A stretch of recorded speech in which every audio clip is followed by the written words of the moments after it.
Welcome to the Phil and H Travel Podcast. Is it worth it? Imagine this scenario for a second. You spend weeks, like, painstakingly planning the perfect European getaway. Oh, yeah, the massive spreadsheet phase. Exactly. The color-coded spreadsheet. You browse all the booking platforms and you find this beautifully renovated, historic apartment right in the center of an ancient city. Sounds perfect. It is. And you book it for a Friday arrival. It costs you $260 a night, which, you feel pretty great about. You fly in, you drop your bags, and you're thrilled. Right. But what you don't realize, and this is the wild part, is that if you had arrived just 48 hours earlier, that exact same physical key, unlocking that exact same door for the exact same bed. I know where this is going. Right. It would have cost you $61. Wow. Yeah, that hurts. It's brutal. So today, you and I are going to unpack exactly how and why that happens.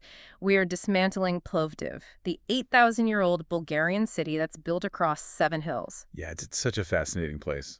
It really is. We are taking a magnifying glass to a place where sweeping Roman amphitheaters and centuries-old Ottoman mosques and these incredibly ornate pastel-colored National Revival mansions literally share the exact same cobbled block. Yeah, it is a city defined by just massive historical contrast. Yeah. But as we dive into the verified ground-level data for 2026, we're finding that it's also a city defined by massive financial contrast. Oh, entirely. Like, the scope of this deep dive is going to swing wildly. We aren't just looking at, one type of traveler today. We're analyzing the real 2026 economic reality. Right.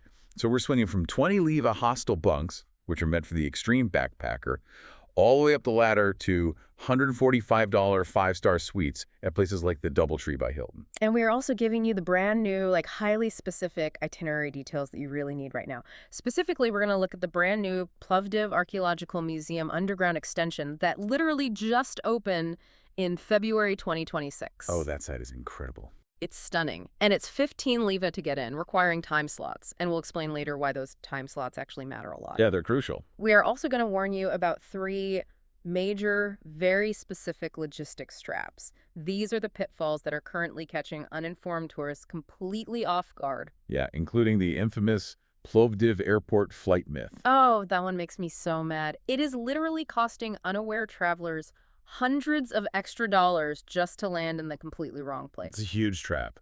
It is. And as we teased earlier with that apartment pricing, we're going to explore the drastic month-by-month reality where a hotel night in December averages just $15, but that exact same room in June spikes to an astonishing $217. Yeah, our ultimate goal by the end of this deep dive is to synthesize all of this completely conflicting data. That way, you can separate the genuinely authentic, culturally rich neighborhoods from the ones that are sadly hitting a point of, weekend break saturation. Right, the gentrification wave. Exactly. And we will deliver our final definitive Phil and H verdicts across all 5 traveler categories. So that's the backpacker, the mid-range couple, the family, the luxury traveler, and the digital nomad. Okay, let's unpack this, because to really understand Plovdiv right now, today, we have to look at the macro context of the city's tourism boom. Yeah, the bigger picture. Right, because you look at the history, you look at the cobblestones, and it just begs this fundamental question, is an 8,000-year-old city genuinely ready for a modern, algorithm-driven influx of tourists? Can ancient infrastructure actually handle digital age demand? Well, to understand the sheer pressure this city is under, we have to look at the macro data. Yeah. We aren't just talking about a slow, organic trickle of backpackers anymore. Right, those days are gone. They are. Bulgaria's international arrivals hit 13.6 million in 2025. Yeah, that was a 2.7% year-over-year increase. And the economic projections for 2026 show an even more aggressive growth curve. And when you read the national economic reports, Plovdiv is explicitly named as a key urban beneficiary of this massive surge. Interesting. Yeah, it's sitting right alongside the capital, Sofia, and the major Black Sea coastal hub, Varna. Which, that fundamentally changes the identity of the city, doesn't it? It's not just a cute hidden gem you stumble upon while taking the train through the Balkans anymore. No, not at all. It's being engineered into this primary load-bearing pillar of the Bulgarian national economy. Precisely. And you can see the city investing heavily, structurally, to capture and monetize that global audience. Just look at the new attraction you mentioned earlier, the Plovdiv Archaeological Museum's underground extension. The one that just opened in February. Exactly, February 2026. It showcases these spectacular, newly discovered Roman mosaics right beneath the Old Town. But what is truly fascinating isn't just the mosaics themselves, it's the entry logistics. Right. Tell me about the tickets. So the ticket is 15 BGN. And for context, BGN stands for Bulgarian lev, the national currency. So 15 lev is exactly 7.50 euros, or about $8. That's super affordable. It is. But the museum requires timed entry slots, and they offer deeply detailed audio guides in 8 different languages. See, that right there is the tell. What do you mean? If you are recording audio guides in 8 different languages, you are anticipating a massive, truly global footprint. You don't invest in that kind of localized translation if you just expect regional tourists from, like, Romania or Greece. You do that when you expect the entire world to show up to your door. Absolutely. And the reason they expect the world is because that footprint is being actively, aggressively engineered by state marketing boards. Plovdiv is being specifically singled out and pitched at major global tourism trade fairs right now. Really? Where? The biggest recent pushes were in Madrid and Japan. Wow, Japan. That's a huge market. It is, and the specific draws they are pitching to these massive international tour operators are very curated. They're pushing the Roman theater, the Old Town architecture, and the regional wine tourism. Got it. They are actively positioning the city squarely in the European short break segment. They're designing marketing materials and itineraries meant for typical stays of just 3 to 4 nights. You know, hearing that, it really feels like discovering a secret indie band. Yeah, exactly. You know the kind I mean. Like, they've been playing in tiny, gritty underground clubs for years, and they have this very specific, authentic soul. Yeah, and you feel like they belong to you. Right, and then suddenly you wake up one day and find out they are headlining a massive corporate-sponsored stadium tour. Does being aggressively marketed at trade fairs in Japan and Madrid as a quick short break destination ruin the 8,000-year-old vibe? Like, does it compress too much pressure into too small of a time frame? That's the million-dollar question. Because you're trying to force people to see 8 millennia of history in a 72-hour weekend window. Well, that is the core tension defining Plovdiv in 2026. This artificial surge of short break visitors, people flying in on a Friday and leaving on a Monday, it heavily manipulates the city's seasonal pricing algorithms. It messes with the math. Entirely. The influx of weekend money fundamentally dictates the economics of the city. It dictates when you should go, and more importantly, when you should stay far, far away. But knowing when to go is actually incredibly difficult right now, because I was looking at the seasonal pricing data and our sources before we recorded this, and frankly, my head was spinning. The data is completely contradictory. What's fascinating here is the sheer level of algorithmic discrepancy across the major global travel data aggregators. Yeah, they don't agree at all. You would assume they all pull from the same basic availability, right? Right. But they don't. If you look at TripAdvisor, their data classifies Plovdiv's absolute peak season as December through February. Which sounds completely counterintuitive. For a walking city with an outdoor Roman amphitheater, why winter? It is entirely driven by ski overflow. Oh, of course. Yeah, the nearby Pamparovo ski resort gets booked solid, or the conditions are great, so skiers fly into the region and realize Plovdiv is just down the road, and they book rooms as a base camp, or like an après-ski extension. That makes sense. Yeah. And TripAdvisor lists the low season as September through November, claiming averages of 63 British pounds per night in the low season compared to the winter high season's 95 pounds. Right. But then if you are a traveler doing your homework, you cross-reference that with kayak. That's where it breaks down. Totally. Kayak's data tells a completely different story that contradicts TripAdvisor. Kayak flags October as the absolute cheapest month of the year at 28 pounds per night, and they list August as the most expensive month at 222 pounds per night. And just to add one more layer of chaos, if you pull up hotels combined, their data paints a third, entirely separate reality. I can't even. Their historical tracking shows December is a mere $15 on average for a hotel, essentially a ghost town, while that average rises to a massive $217 in June. So it's basically an algorithmic mess. Exactly. It's driven by how these different platforms categorize business travelers, regional skiers, and international short break tourists. So put yourself in the shoes of the listener planning a trip right now. You have TripAdvisor telling you December is peak and expensive. You have hotels combined telling you December is a $15 ghost town. And you have Kayak telling you August will bankrupt you. Yeah, it's impossible to parse. So how do we synthesize this noise and give you the actual truth? We do it by stepping away from the macro algorithms and looking at the ground truth. When we synthesize all this conflicting data, strip away the ski overflow anomalies, and look at the actual experience of walking the city, the definitive answer is actually very clear. Drumroll, please. The absolute honest sweet spot for visiting Plovdiv is late September through mid-October. Yes, if you are taking notes, write that down. Late September through mid-October, that window is the holy grail. First of all, the weather. Oh, the weather's perfect then. You avoid the crushing summer heat. Because of its geography, Plovdiv sits in a natural valley, and in July and August, it turns into an absolute heat bowl. Walking up those 7 hills in August is miserable. You'll just melt. Exactly. By late September, the air is crisp and mild. Second, you catch the tail end of Kapana Fest, which is this incredible, sprawling artisan festival that brings an amazing energy to the streets. Yeah, highly recommend that. And third, the Thracian Valley wine cellars, which literally surround the city, are open for the autumn harvest tastings, which is the absolute peak time for the wine tourism they are so heavily marketing. And crucially, from an economic standpoint, late September to mid-October is the window for massive micro savings. Like price saving. Yeah, the pricing algorithms during this autumn sweet spot are highly sensitive to the day of the week, much more so than in peak summer. Okay. If you book a Tuesday check-in in October, you can secure lovely central rooms for £23 per night. £23. But if you try to check in on a Friday, during that exact same week, the peak weekend break surge hits, and that exact same room jumps to £92 per night. I really want you to think about the absolute absurdity of dynamic pricing for a second.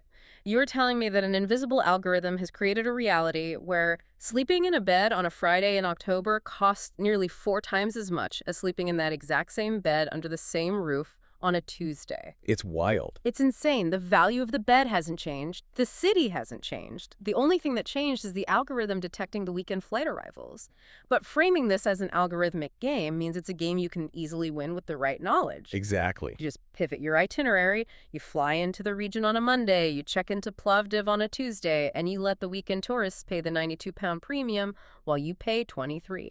It is the ultimate yield management hack. However, knowing exactly when to book your Tuesday check-in in October is completely useless if you fall into the massive, very expensive trap of how to actually arrive in the city. Ah, yes, the arrival trap. Listeners, if you take absolutely nothing else away from this deep dive, please listen to this next part, because it is maybe the most crucial piece of logistical, money-saving advice we have. We call it the Plovdiv Airport flight trap. Yes. So Plovdiv does technically have its own airport. The airport code is PDV. Yeah. But if you are sitting in the US or Canada or most of Western Europe and you type flights to Plovdiv into Kayak, the routing algorithms will punish you severely. It will ruin your budget. According to the latest data, you are going to be routed on agonizing, convoluted 3-stop round trips that cost around $1,057. Over $1,000 just to get there, which is frankly insane considering the direct flight from the U.S. to the Bulgarian capital. Yeah. Sofia airport code SOF is exactly half that price.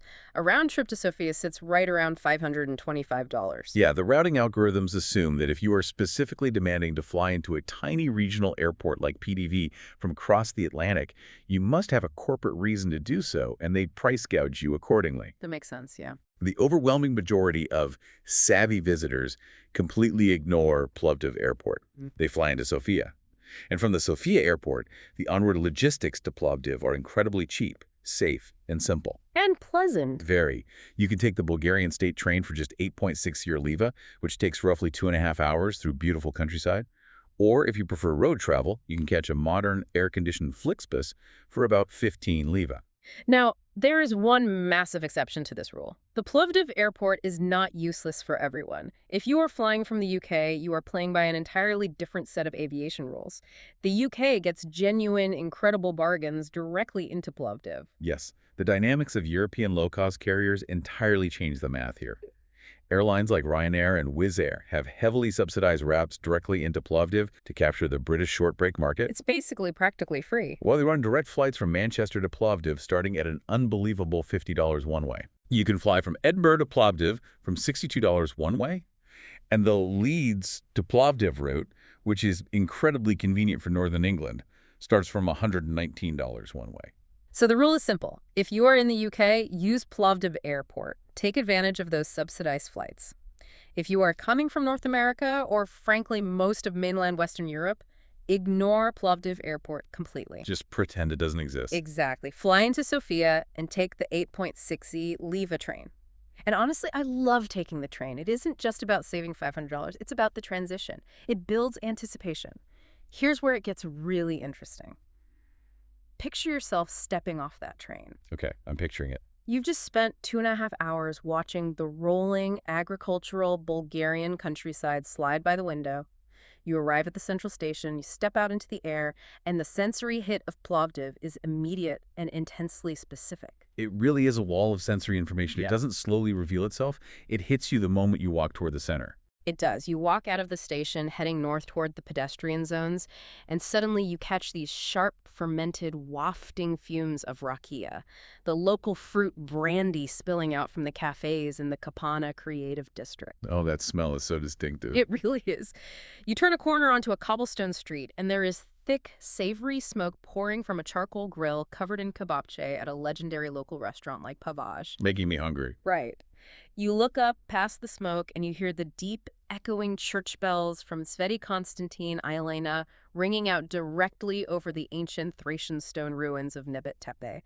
And all around you, lining every single narrow, winding lane, is this beautifully painted, intricate National Revival woodwork framing the second stories of the houses. It's beautiful. It is absolute sensory whiplash. You go from the gritty, concrete reality of a communist-era train station to the intoxicating smell of grilled meat, fruit brandy, and 8,000 years of architectural history in about a 15-minute walk.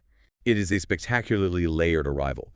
But after that intense sensory arrival, the romance has to pause because you need a physical place to drop your bags. Reality sets in. Exactly. To understand the accommodation landscape in 2026, we cannot look at the city as a monolith. We have to divide the lodging market into 4 highly distinct, ground-verified tiers. The tale of two Plovdivs, essentially. The accessible, ancient city versus the hyperinflated luxury trap. Let's start with the baseline, the backpacker tier.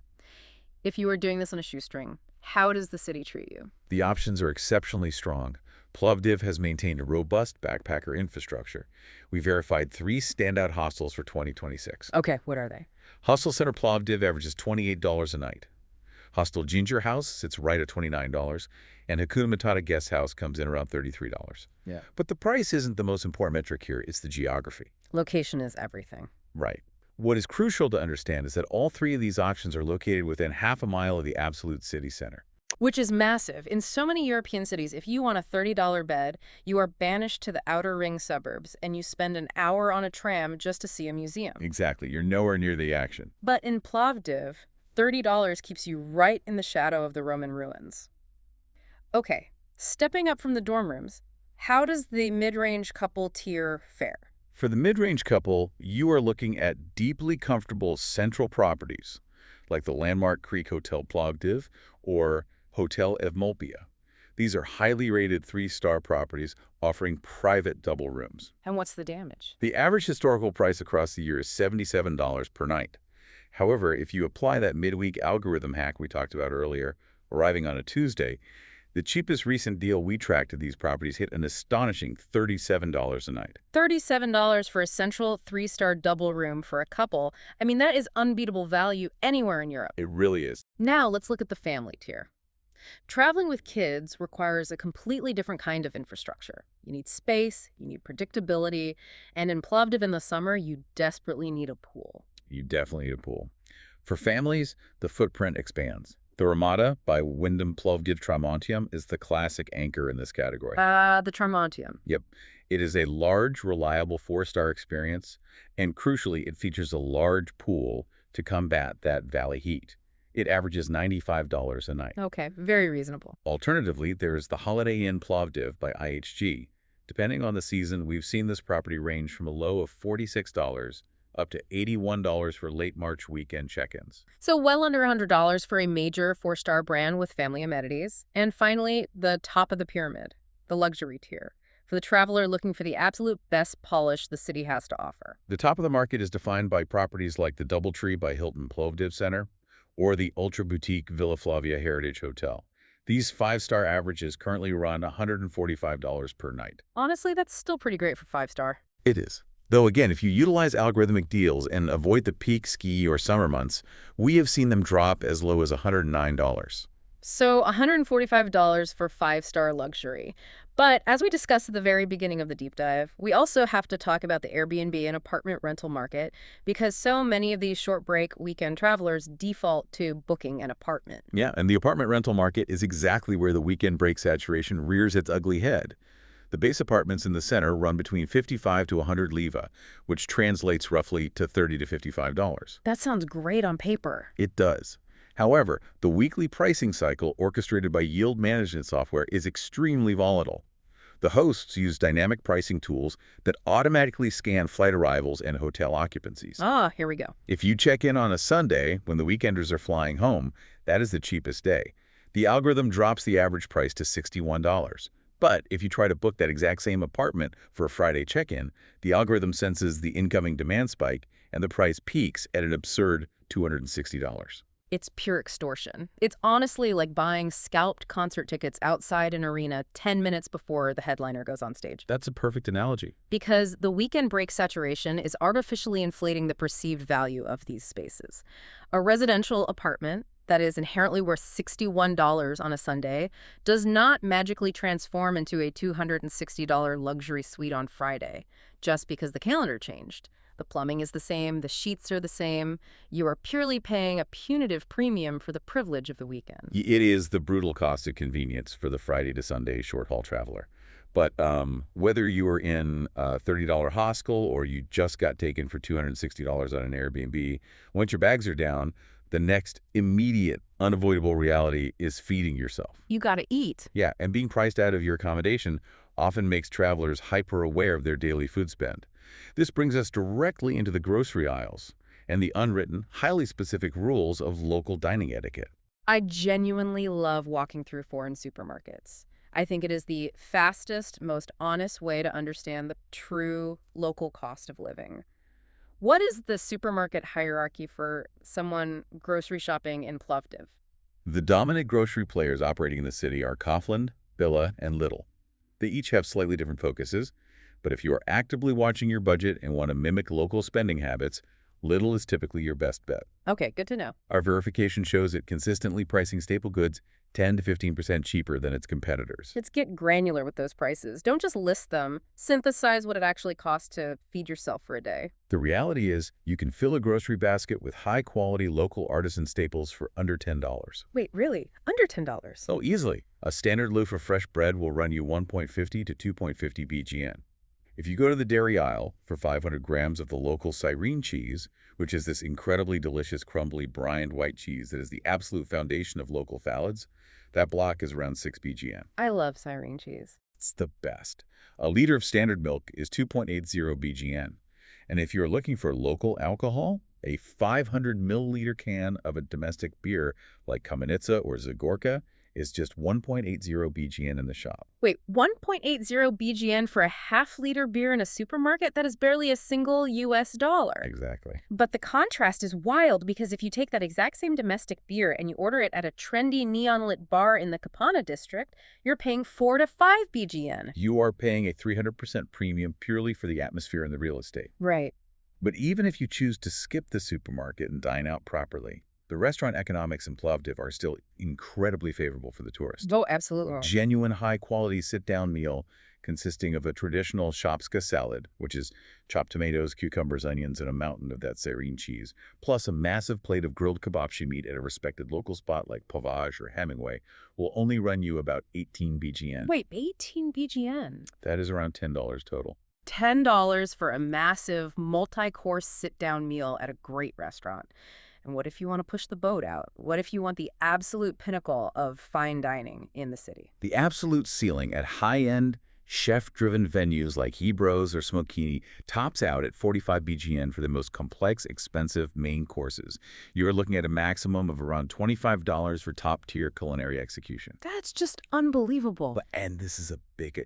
Before you confidently walk into Plovdiv or Hebrews and start ordering, we desperately need to break down the crucial cultural etiquette of Bulgaria, because there is a physical language barrier that catches almost every single Western tourist. Oh, the body language flip. I love this. It is the most wonderfully confusing, uniquely Bulgarian cultural quirk. Yes, it defies all Western muscle memory. In Bulgaria, nodding your head up and down means no, and shaking your head from side to side means yes. I want you to just imagine the sheer panic of sitting at Plovdiv. The waiter comes over with this steaming, incredible $10 plate of grilled kebabche and asks if you ordered it. You smile, you nod enthusiastically up and down to say yes, and the waiter just turns around and walks away with your food. Because your body language just vehemently refused the plate. Exactly. It's so stressful the first time you do it.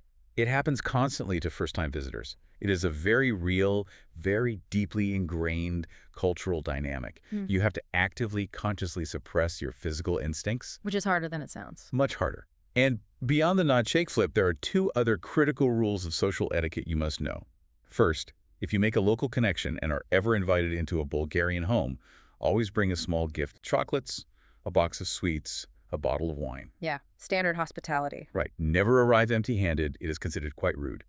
Second, and this is highly sensitive geopolitically, never, ever confuse Bulgarian and Macedonian linguistic or cultural roots in casual conversation. Oh, definitely not. It is a deeply complex regional issue with heavy historical baggage, and tourists should simply steer clear of making careless comparisons over a beer. It's about respecting the deep, complex history of the region. So taking all of this data, tallying up those 1.80 BGN supermarket beers, the $10 kebabche lunches, and the 45 BGN fine dining ceilings, naturally allows us to build the framework for calculating exactly what a single day in Plovdiv costs across the different tiers. Wow. Let's look at the specific daily budgets for 2026. Let's start by calculating the low-budget breakdown. If you are a solo traveler combining a hostel bed, self-catering your dinners from Lidl, and relying entirely on walking, your absolute floor daily cost is 74 BGN per day. Which translates to what? That translates to roughly 34 British pounds or around $40 US. For $40 a day, where exactly is that 74 BGN going? Break down the receipt for me. It breaks down with ruthless efficiency. Your dorm bed is 20 BGN. You grab that hearty kebabche lunch out at a local spot for 10 BGN. You buy supermarket supplies to cook dinner at the hostel for 12 BGN. You allocate 5 BGN for minor public transport if needed, and you pay 10 BGN for one paid sightseeing entry, perhaps a museum or a gallery. That's 74 BGN. 74 BGN total. It is an incredibly tight, viable budget that is practically extinct in Western Europe. Now let's step it up to the mid-range budget breakdown, which is where I think most of our listeners probably sit. The mid-range budget sits at 169 BPN per person per day. That translates to roughly 76 pounds or 92 US dollars. Okay, so under $100. Yeah. This calculation assumes you are half of a couple, splitting the cost of a central 3-star double room and mixing up your dining between casual and nice restaurants. I am fascinated by this number. For 169 BGN or $92, what exactly does my day look like? Well, your half of the hotel share is 50 BGN. You eat 2 solid sit-down restaurant meals for a total of 60 BGN. You pay for 2 major attraction entries for 25 BGN, and you have a generous 30 BGN allocated purely for drinks, coffees, and snacks throughout the day. I have to pause and highlight the sheer incredible value of this mid-range tier. You are telling me that for just $92 a day, a traveler is living exceptionally well. Extremely well. They have a private, comfortable 3-star room. They are eating 2 sit-down restaurant meals served by a waiter. They are paying for multiple cultural attractions, and they are enjoying evening drinks. That level of purchasing power is essentially an impossibility in Paris or Rome or London right now, where $92 might barely cover the entry fees and a pub lunch. It is a remarkable economic oasis. Finally, we must calculate the high-budget breakdown for the luxury traveler. The big spenders. Right. This ranges from 189 to 330 BGN per person per day. That tops out at roughly 144 pounds or 180 US dollars. This budget gets you into a 4- or 5-star boutique hotel, covers private wine tours, and assumes you are taking taxis everywhere instead of walking. And the receipt for that high tier? Your half of a luxury suite share is 90 BGN. You spend 150 BGN eating exclusively at fine dining establishments for lunch and dinner. You book a private, chauffeured Thracian Valley wine tour for 80 BGN, and you treat yourself to a spa treatment or a high-end curated rakia tasting for 40 BGN. So even the absolute top-tier spare no expense luxury-focused day tops out under $200 a day. That is astonishing. It really is. But as we both know, while $92 a day for mid-range is a perfectly balanced budget, that efficiency is a very delicate ecosystem. It can be entirely, instantly wiped out if you make a wrong turn and fall into a local trap. And there are 3 specific named logistics traps we must formally warn you about in Plovdiv for 2026. These are the mechanisms designed to separate unaware tourists from their budget. Trap number 1 we've already touched on, but it bears repeating loudly because the financial penalty is so severe. The Plovdiv Airport flight trap. Yes. Reiterating the grim numbers, blindly booking a flight into PDV from the United States costs $1,057 round trip on average against $525 into Sofia. It's just a punishing mistake. We must instruct you definitively, unless you were on a subsidized UK flight, always fly into Sofia, SOF. Ignore the convenience of typing Plovdiv into a flight search engine. The algorithms will book you on a punishing 3-stop itinerary that drains your wallet. Fly to Sofia, walk out of the terminal, and take the 8.6 Zia Leva train or the 15 Leva Flixbus. Trap number 2 isn't about airlines. It's about managing massive crowds of people. We call it the Roman theater timing trap. The ancient Theatre of Philippopolis is genuinely spectacular. It is one of the best preserved Roman amphitheaters in the world. And the entry is wonderfully cheap at just 5 BGN. So what's the trap? The trap is the timing mechanics of the international tour buses. Massive bus-led tour groups operate on a very rigid schedule. They completely fill the amphitheater from 10 a.m. to noon, and they return again after lunch from 3:00 p.m. to 5:00 p.m. Ah, rush hour. Exactly. If you walk in during those windows, you aren't experiencing ancient history. You are just shuffling shoulder to shoulder behind hundreds of brightly colored umbrellas and listening to the static of audio guides. It ruins the scale and the acoustic majesty of the space. So what is the hack? How do you beat the bus schedules? You have 2 distinct options. First, you arrive exactly at the 9 a.m. opening time. The buses haven't arrived yet, the sun is low, and you have the ancient stone terraces largely to yourself for an hour. Or The much better hack. yeah. You check the summer performance schedule. Instead of paying 5 BGN to look at empty stones in the baking heat, you wait until night. You can buy a 15 to 40 BGN ticket for an evening opera, a symphony, or a rock concert. Oh, that's brilliant. This allows you to sit in the amphitheater at night, under the stars, experiencing the monument in full, magnificent acoustic use, exactly as the Romans intended thousands of years ago, rather than experiencing it in sterile, empty tourist mode. That is such a pro move. Seeing a live Verdi opera in a real Roman amphitheater for 40 BGN is the cultural steal of the century. Okay, track number 3. This one is less about crowds and a bit more malicious. The Kapana district pricing trap. Yeah, this one is nasty. This specific scam happens primarily on Saborna Street, right in the heart of those beautiful painted courtyard restaurants that naturally draw so many tourists. What did they do? The scam relies on currency confusion. The restaurants have menus that are priced in euros, but the numbers are identical to the local lev prices. Because €1 equals roughly 2 lev, they are effectively doubling the official exchange rate. They keep a second hidden menu in Bulgarian with the true prices. Wait, so they just hand an English-speaking tourist a menu where a dish that should cost 10 lev is magically listed as €10, immediately and silently doubling your entire bill. Exactly. It's a localized inflation tax on foreigners. That's so frustrating. It is. The rule to protect yourself is very simple. Always explicitly request the Bulgarian language menu when you sit down, or specifically check that the prices are clearly listed in the BGN column. If you do that, you will instantly pay 50% less than the uninformed tourist sitting at the table next to you. So what does this all mean? When you look at the mechanics of the Kapana Euro menu trap, it isn't just a few bad waiters. It is a classic, textbook sociological symptom of a neighborhood tipping into weekend break saturation. Spot on. When an area gets too popular too fast, the local economy mutates. It starts punishing the uninformed tourists because the restaurant owners know they don't need repeat business. They have an endless, renewing supply of fresh victims arriving on the Friday flights. It is the dark side of the tourism boom we discussed at the beginning. The algorithm brings the crowds, and the local businesses adjust to extract maximum value. But, navigating financial scams and dodging tour buses is one thing. How does the city hold up when it comes to basic physical navigation and personal security? This brings us to the data on safety. If I am walking around with my wallet and my phone, how safe is Plovdiv in 2026? Statistically, it is incredibly safe. Bulgaria overall sits at a level 1 on the U.S. State Department Travel Advisory Scale, which is the safest possible tier. Good to hear. Violent crime against tourists is extremely rare in Plovdiv. The only real statistical risks you face are minor opportunistic crimes. Things like ATM skimming devices. So always use an ATM inside a physical bank and being overcharged by unregistered fake taxis at the train station.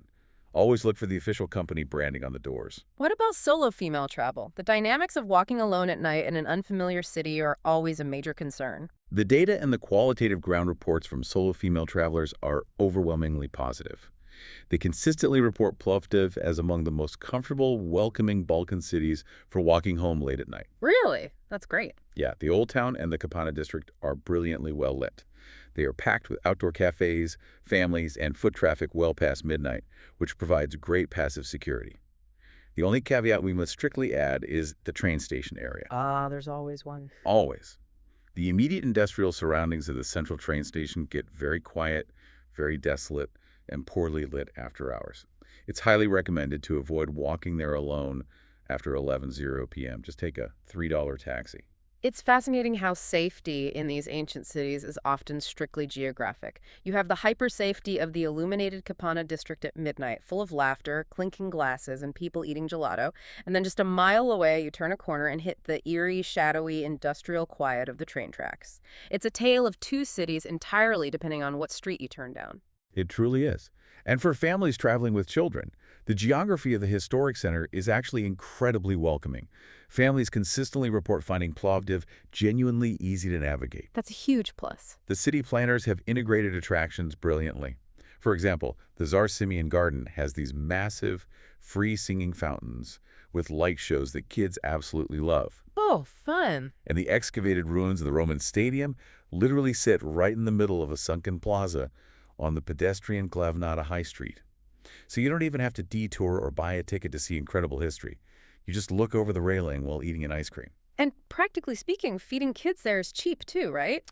Very. Kid-friendly main courses at excellent restaurants like Hemingway run just 10 BGN. Yeah. Feeling safe enough to just wander down a boulevard with your family or walk home alone at midnight without looking over your shoulder allows you to drop your guard. And when you drop your guard, you can truly experience the highs and lows of a destination. Which brings us to the most subjective, but maybe the most important part of the entire deep dive, synthesizing the best moments and the honest disappointments. Let's start with the absolute peaks, the transcendent moments Plovdiv has to offer. Number 1, the ancient Theatre Philippopolis at golden hour. Yes. Standing on the very top tier of the amphitheater as the sun sets, casting long shadows over the ancient stones, with the Rhodope foothills glowing in the distance. It provides a sweeping view that is universally considered among the very best in the entire Balkan Peninsula. Number 2 has to be the brand new museum extension we discussed. Yes, the February 2026 Underground Roman Mosaics extension. We are heavily praising the decision to enforce those 15 BGN time slots.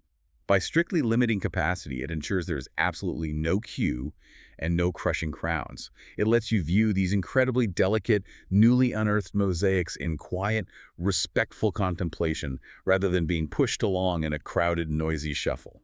Number 3, drinking a 2 rakia at a genuine Old Town mahana. A mahana is a traditional Bulgarian tavern, just sitting there, soaking in the dark, wood-paneled atmosphere, listening to folk music, and sipping a fiery plum brandy. Nothing like it. And number 4, Kapana Fest's September Art and Music Weekend. The bohemian energy in the city during that festival is electric. But we promised the listener the unvarnished truth. What are the honest disappointments? Where does Plovdiv fail? The first major disappointment is the current sociological trajectory of the Kapana district itself. Kapana translates to the trap, and it used to be this genuine, gritty artisan enclave full of leatherworkers, painters, and true creatives. And sadly, it is now tipped from that authentic state into what is mostly a generic, brightly lit craft cocktail and burger strip. The original artists who gave the neighborhood its soul are largely being priced out by the commercial rents, driven by the very tourism they attracted. That genuinely breaks my heart. It is the classic cycle of gentrification, but it happens to every cool neighborhood globally eventually. What else falls flat? Nebet Tepe's ancient Thracian ruins. Despite their massive historical significance as the foundational settlement of the city, visually, They're genuinely underwhelming for the average tourist. They're just rocks. Frankly, when you arrive, it is essentially just a scattered pile of rocks with a nice view over the valley. There's very little reconstruction or interpretive signage to help you understand what you are looking at. I mean, let's be honest, we've all been there, right? It is the most universal travel experience. You hike up a massive steep hill in the blazing sun, you read a faded brass plaque about ancient kings and battles, and then you look down and realize you've basically just spent an hour sweating to look at an organized pile of rubble. It's so true. It makes you wonder, does having an 8,000-year continuous history set an impossibly high bar for modern tourist expectations?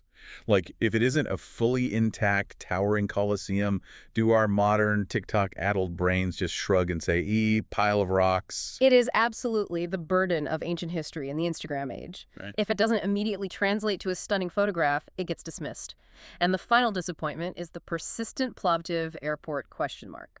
Do not assume you can easily fly direct from most of Europe. The ghost flights, the canceled routes, and the terrible algorithmic routings frustrate countless itinerary planners who assume a city this famous must have an easy airport. Okay, so if a generic craft burger strip in Kapana and a disappointing pile of rocks at Nebet Tepe are deal breakers for a listener, what are the immediate geographical alternatives? If someone wants this region but not this city, where do they go? If Plovdiv's specific blend of history and commercialization doesn't sound right, we look to the verified alternatives. The first is Veliko Tarnovo, located in northern Bulgaria. It is just a comfortable 3-hour bus ride away, and the ticket is a mere 24 BGN. What makes Veliko Tarnovo the right alternative? It offers a very different, much more dramatic medieval vibe. It is built vertically onto the sides of a river gorge. It features the massive, imposing Zarovets fortress, which is brilliantly lit every Saturday night in a completely free, spectacular sound and light show that illuminates the entire valley. That sounds amazing. Furthermore, the accommodation in the medieval Old Town averages an incredibly cheap $30 per night, making it even more affordable than Plovdiv. A free fortress light show over a gorge and $30 medieval rooms. That is incredibly tough to beat. But this raises an important question. If we look slightly further afield outside of Bulgaria, we must discuss Sarajevo, the capital of Bosnia and Herzegovina. This is the ultimate Balkan value counter-option for 2026. Sarajevo is a fascinating comparison. It operates at a very similar $40 a day baseline budget, featuring stunning, completely intact Ottoman architecture and holding that same safe Level 1 advisory. Crucially for our British listeners, it boasts significantly stronger, more reliable direct flight access from the UK. In fact, Sarajevo's metrics are so strong, it is already on the shortlist as a candidate for a future Phil and H deep dive. I have to push you on this, though. If Veliko Tarnovo is so incredibly cheap and it has this massive dramatic fortress with the free light show and Sarajevo has all that Ottoman history, why does Plovdiv get all the massive Madrid and Japan trade fair hype? Why is the Bulgarian national marketing machine backing Plovdiv so heavily over Veliko Tarnovo? It goes down to one word: infrastructure. Right. Capacity is king in modern tourism. Veliko Tarnovo is visually spectacular, but it is steep, geographically constrained, and has very narrow roads. Plovdiv has the massive, wide pedestrian boulevards. It has the Hilton and Ramada hotel inventory capable of housing thousands of people. It has the rapid train proximity to the Sofia International Airport. Plovdiv can comfortably swallow 10,000 weekend tourists without collapsing. Veliko Tarnovo would literally choke on them. That makes total sense. You can't market a city to Japan if you don't have the hotel beds to put them in. All right, weighing Plovdiv's capacity and infrastructure against the alternatives brings us to the ultimate moment of the deep dive, the final Phil and H matrix. Based on the 2026 data, who should actually book this trip? Let's run the final verdict. Let's run the matrix. Category 1, the backpacker. The verdict is a resounding yes. The value here is absolutely unmatched. You have 20 leave-in dorm beds right in the center of town. You have $10 kebabche plates that keep you full all day. You have free entry to the Nebet Tepe ruins, even if they are just a pile of rocks. Free is free. You have 5 leva entry to a world-class Roman theater. Plus, you have the geographic ability to catch incredibly cheap overnight buses to major international hubs like Istanbul or Bucharest for just 40 BGM. Plovdiv remains one of the absolute last genuine €35 a day European city breaks. It is a backpacker's absolute dream. Category 2, the mid-range couple. The verdict is yes. At $92 per person per day, you live extremely well. Reviewing the curated perks, you can secure a DoubleTree tier or boutique hotel room if you play the algorithm and catch a Tuesday deal. You can afford private specialized wine tastings in the Thracian Valley. You can eat fantastic multi-course Old Town restaurant dinners. You can even comfortably factor in a taxi day trip to the stunning Botkovo Monastery, all while staying completely inside that very reasonable budget. Category 3, the family. The verdict is yes with conditions. The conditions here are largely physical and geographic. We must warn parents. The Old Town cobbles are genuinely, fiercely stroller hostile. It is ankle-breaking, uneven stone territory if you aren't careful. Additionally, the summer temperatures frequently hit 95 degrees Fahrenheit because, as we mentioned, Plovdiv sits in a natural geographic heat bowl. Pushing a stroller up a cobbled hill in 95-degree heat is a recipe for a ruined vacation. So July and August with toddlers is an absolute nightmare. But if you adjust your timing, if you visit in the shoulder months of May, June, or September with those Ramada tier 4-star hotels averaging under $95 and giving your kids access to a pool, it suddenly becomes an excellent, highly educational family choice. Category 4. The luxury traveler, the verdict is a definitive NO. NO. And let's explain the letdown here, because the numbers can be deceiving. While those $145 5-star averages at places like the DoubleTree or Villa Flavia look incredibly tempting on paper, there is what we call the polish gap. Explain the mechanics of the polish gap. Think of it like buying a Ferrari in a small town that only has dirt roads. Dropping $145 on a gorgeous hotel suite means absolutely nothing if you step outside your lobby and run out of high-end things to do by day 2. The infrastructure on the hotel hasn't caught up to your spending power. The fine dining scene in Plovdiv has maybe 4 genuine top-tier venues like Hebros or Smokini. Once you eat at those 4, you're done. The luxury spa depth is severely limited. When you compare the luxury infrastructure of Plovdiv to the capital, Sofia, which boasts massive, opulent properties like the Grand Hotel Millennium or the Sofia Balkan Palace, the gap in high-end polish, concierge knowledge, and the sheer density of luxury options is very real. You will simply get bored with luxury in Plovdiv very quickly. Very well put. The supporting ecosystem just isn't there yet. Finally, Category 5, the digital nomad. The verdict is yes with conditions. The structural pros for a nomad are huge. You have strong, highly reliable fiber internet across the city. Long-stay, one-bedroom apartments are incredibly affordable, running between 600 to 1,000 BGN per month, which is roughly 350 to 570 US dollars. Bulgaria offers 90-day visa-free Schengen entry for most Western passports, and fantastic modern co-working spaces like Networking Hub Plovdiv and Puzzle Coworking run just 250 BGN monthly. The cap, or the defining condition, is the social community. Plovdiv has a very small English-speaking nomad community compared with the massive, hyper-organized digital nomad hubs in Sofia or the mountain town of Bansko. You will need to be highly comfortable integrating more locally, learning a bit of Bulgarian, or simply being more self-sufficient socially. Which, honestly, for some introverted nomads trying to escape the typical expat bubble is exactly the point of moving to a place like Plovdiv. Exactly. It's a feature, not a bug, for the right person. But before we close the books on Plovdiv, I want to leave you with one final, broader thought to mull over. We've talked extensively today about the new February 2026 underground Roman mosaics. As Plovdiv continues to literally unearth ancient empires from beneath its streets, digging deeper and deeper into its 8,000 years of history to fuel this modern global tourism machine, it raises a question of sustainability. Yeah, how long can it last? Right. How long can this city actually maintain this incredible 35 euro a day backpacker reality? How long before the dynamic pricing algorithms and the sheer weight of weekend break saturation fully price out the very artists, the local bakers, and the authentic creatives that gave the cobblestones their charm and made places like Kapana famous in the first place? If this gave you the honest verdict you needed, follow the show. New episodes drop every day. That is the honest verdict from Phil and H.